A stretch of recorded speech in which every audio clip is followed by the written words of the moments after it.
Hello, my name is Russell Fielding. I'm a geographer based at Coastal Carolina University in South Carolina. And today I'd like to talk with you about a renaming practice that I've been studying recently. I'd like to begin with this gentleman. This is Joko Widodo. He's the current president of Indonesia. He sometimes goes by the nickname Jokowi, and less formally, he's sometimes referred to as Indonesia's Obama. This is because of his politics, in part, but also because of the striking physical resemblance of the two presidents. I was able to find a photo of the two men together just to allay any concerns that they might actually be the same person. Another attribute that they share is a public interest in both men's birth certificates. This is a copy of Joko Widodo's birth certificate. He was born in 1961 on the island of Java. But when he was born, his name was not Joko Widodo. He was given the name Mulyono at birth, and his name was subsequently changed by his parents when he, as a child, experienced repeated illnesses. In Javanese culture, it was common to rename a child who was experiencing illness in hopes that the renaming itself might effect their recovery. The name that Mulyono's parents chose as his new name was auspicious. Joko in Javanese means boy, and Widodo means healthy or prosperous. I first encountered this practice of renaming in response to illness when reading Heinrich Harrer's 7 Years in Tibet.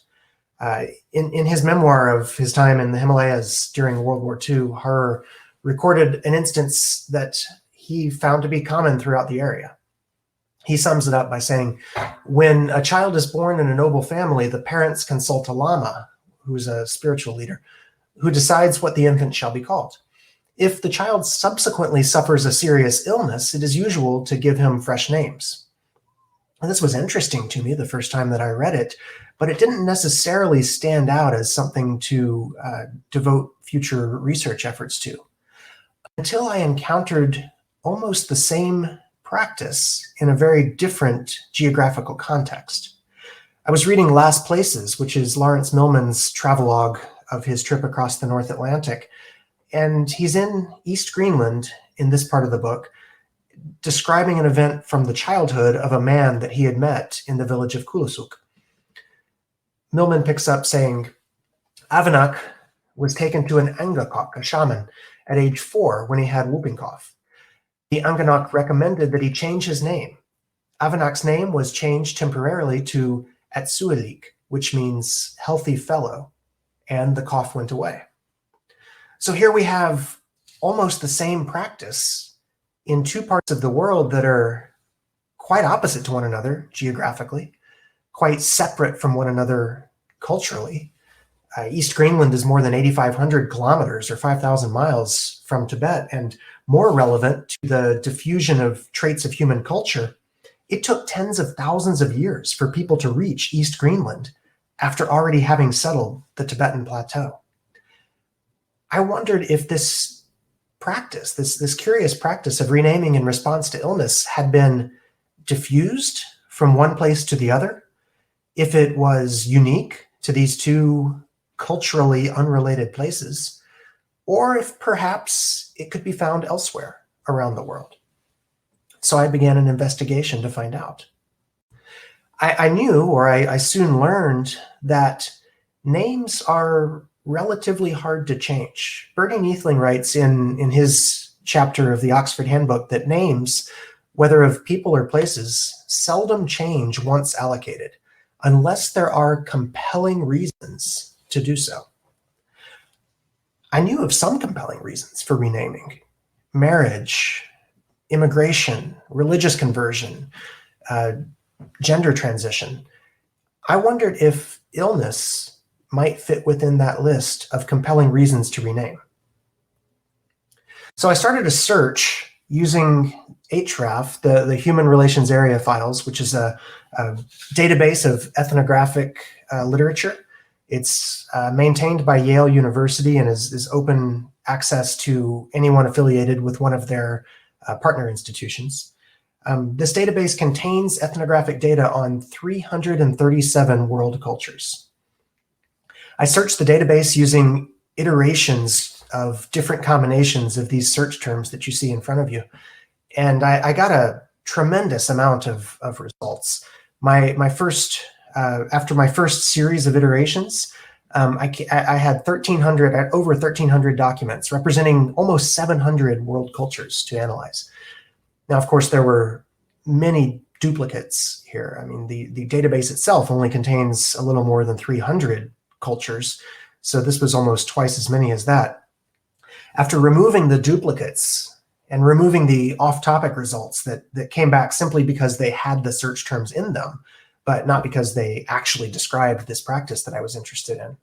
And then after adding in some results that I'd found from other searches, I was left with a core set of 65 documents detailing this very practice in 57 world cultures. So it was certainly not only present in East Greenland and Tibet.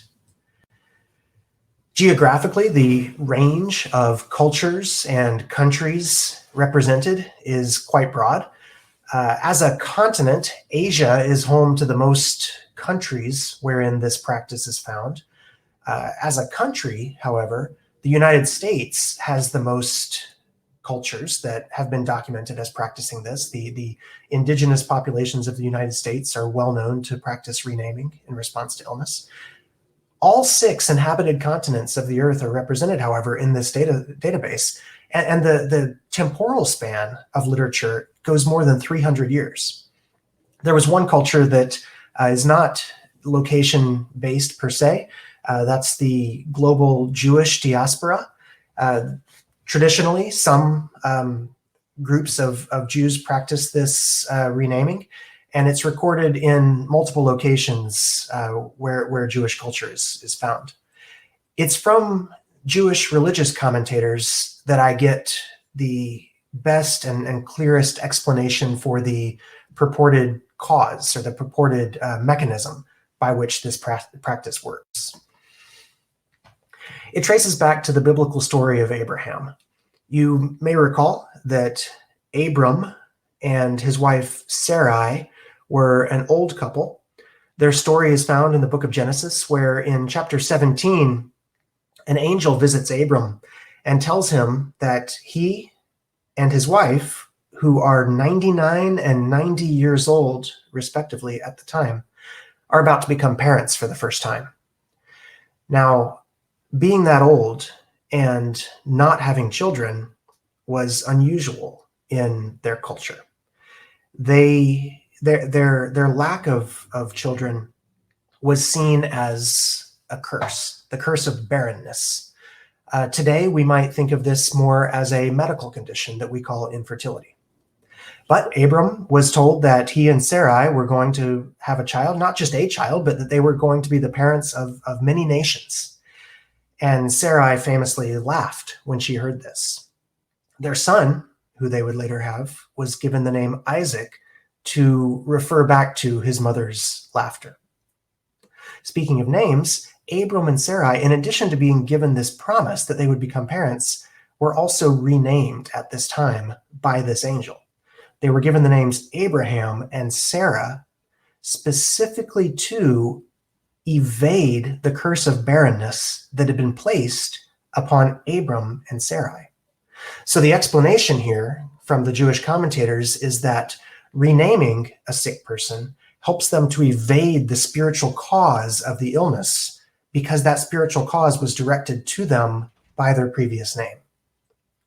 In analyzing the set of documents that I found through my Hraf and other searches, I found that this attribute of confounding the spirits that were responsible for illness would come up in a little more than a quarter of the cultures that I was analyzing. Another attribute, one that was even more common than the confounding of the spirits, is that children were the only proper recipients of this kind of renaming. 63% of the cultures that I analyzed had specific notes in the ethnographic data that this was a practice to be given to children alone. Another somewhat common attribute was the appeasement of ancestors who might be the spirits responsible for the illness. In this case, it was not just malevolence of sickness-causing spirits, but rather ancestors fighting over who was the proper namesake of a child. And because of this fighting, the child became sick, perhaps because they had been named after the wrong ancestor. So in these cases, the parents would rename the child, giving them a name of a different ancestor in hopes that they would become well. Another attribute, not nearly as common as these others, but that did come up across cultures, is that the new name was overtly a healthy name or a health-related name. So the case of Joko Widodo, healthy boy, or Avanak, healthy fellow, would fall into this category. As something of an opposite to this, in about 5% of the cases that I analyzed, the new name was derogatory, was insulting to the recipient of the new name. Now, I acknowledge that one culture's derogatory name might be another culture's term of endearment. So to determine if a name was in fact derogatory, I relied on the original source itself, often written by a foreign ethnographer, but with local contacts as informants, to determine that the name in the cultural context actually was derogatory. The explanation here is that by giving a child a derogatory name, the parents are tricking the spirits that are responsible for the illness into believing that they no longer care about that child and that it would not bother them if that child were to remain sick.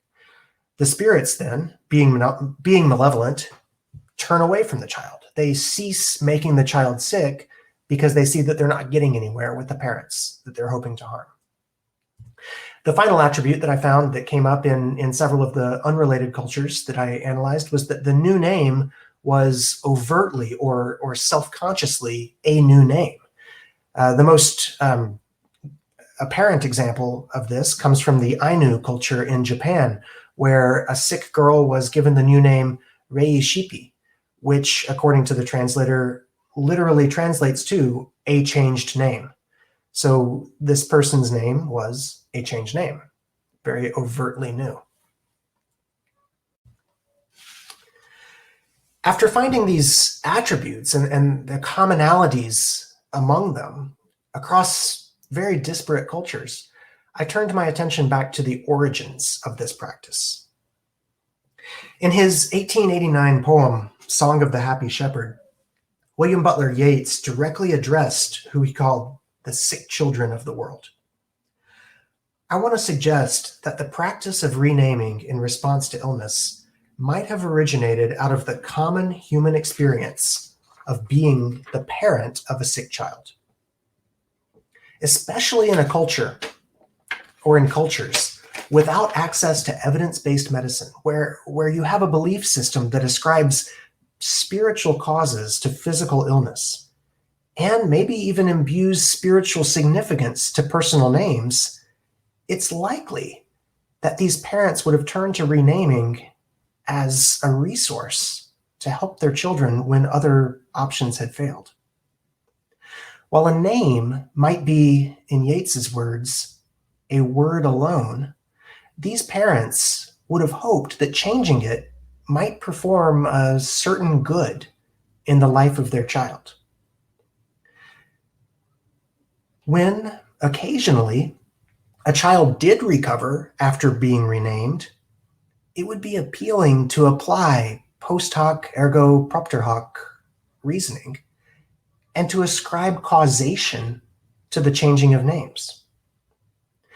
Diffusion probably aided the geographic spread of this practice somewhat, but I think that the common pains of the human condition and the feeling of helplessness as you sit by the bedside of your sick child probably led to its arising separately, unrelatedly, in multiple diverse human cultures. I've written about this research. My paper has just come out online in Names, and it should be in a print issue very soon. I would welcome you, if you're interested in some of the more detailed analyses, to read the written version of this paper. And I would welcome any questions that you have, either following this presentation or via email after you've read the paper. Thank you very much. I was wondering, are there cases where people actually rename themselves, or is always someone else renaming children or other people? There were cases of people renaming themselves. This obviously would happen more often with adults than with children, and adults are the minority recipient of this practice. Mm-hmm. But in my analysis, I did find that wasn't one of the attributes I quantified. So just to estimate, I would say perhaps 10% of the 57 cultures included self-renaming, but it was usually a practice bestowed upon someone by someone else. Great, thank you. We have three more questions, and the first one is from Shoshana.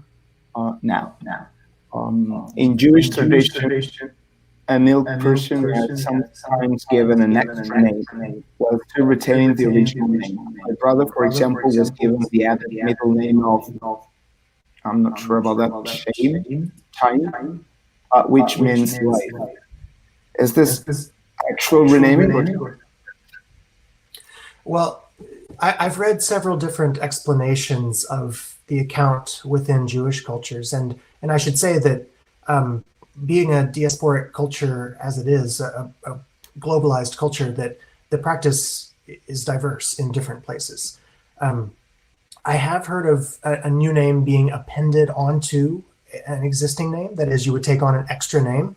And it's funny that you mentioned the name Chaim, because that is one of the most common names used in this practice among or within the Jewish culture, because of its meaning, life. It is meant to prolong life.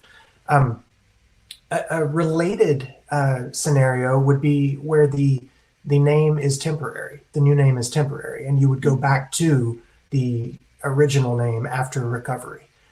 In both of those cases, both the one that the question referred to and the one where the name is temporary, I think the original name is not seen as being a source of the illness.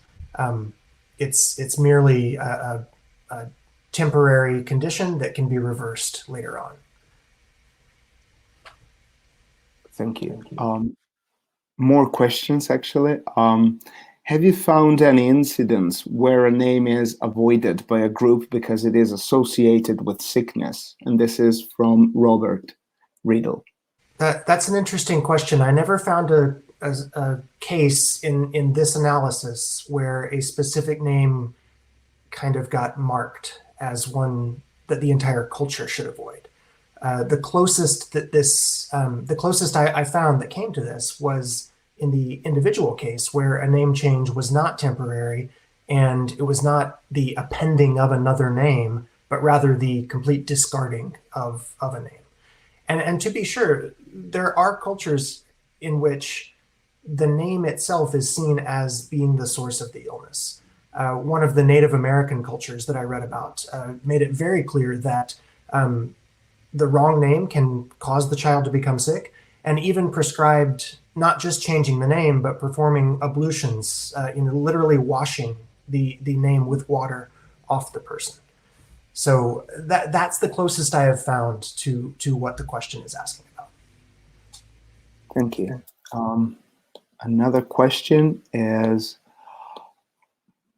do nicknames that coexist with first given names count as renaming in your research? And this is from Eliana Rodriguez.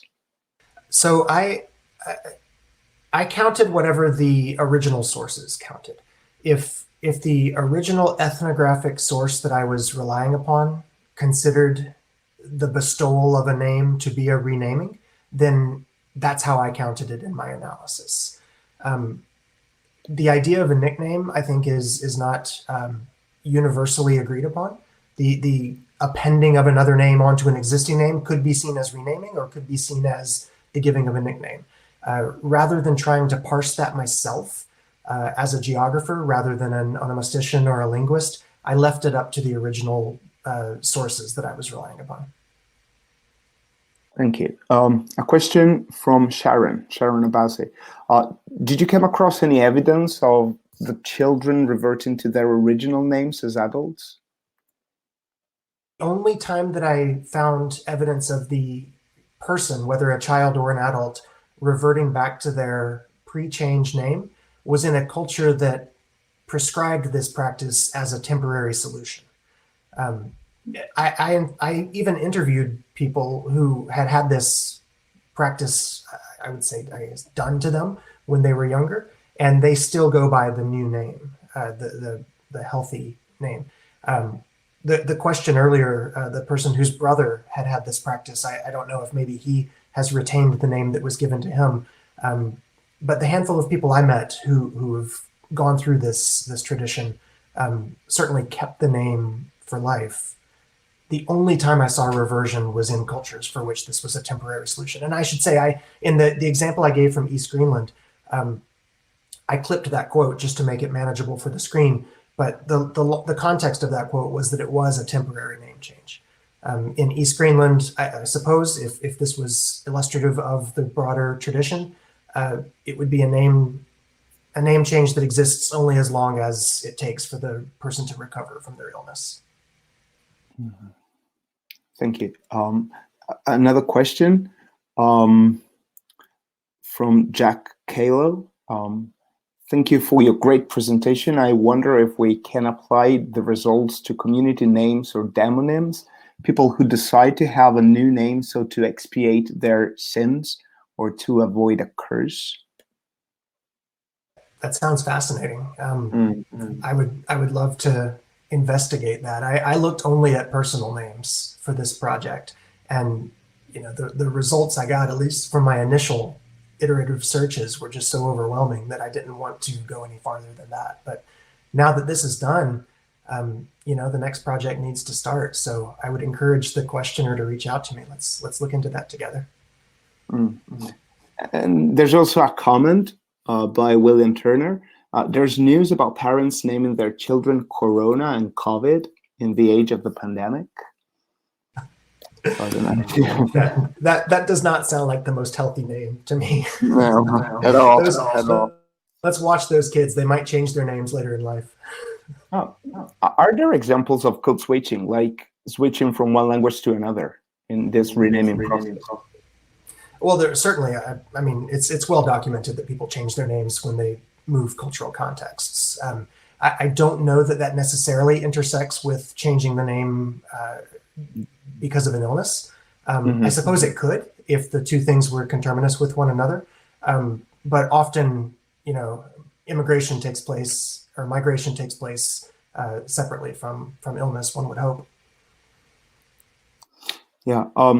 Another comment or a question. I know that Chinese farmers usually used a derogatory nickname but an appreciative name for their child, especially before the opening up in the 1980s. It's a very common practice then.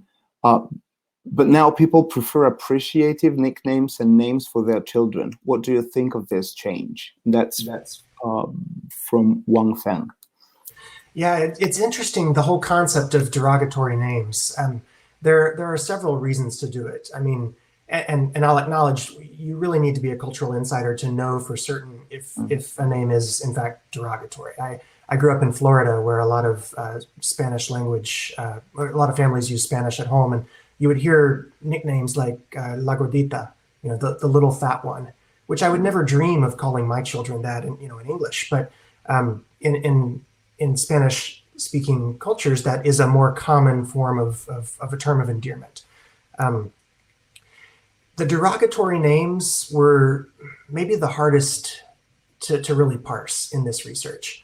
In fact, my explanation for the mechanism by which a derogatory name might affect the recovery from illness was not taken directly from any sources that connected that mechanism to the practice. Rather, it was a related practice where if a family had lost a child, if a child died, and then they had another child afterwards, they might give that second child a derogatory name.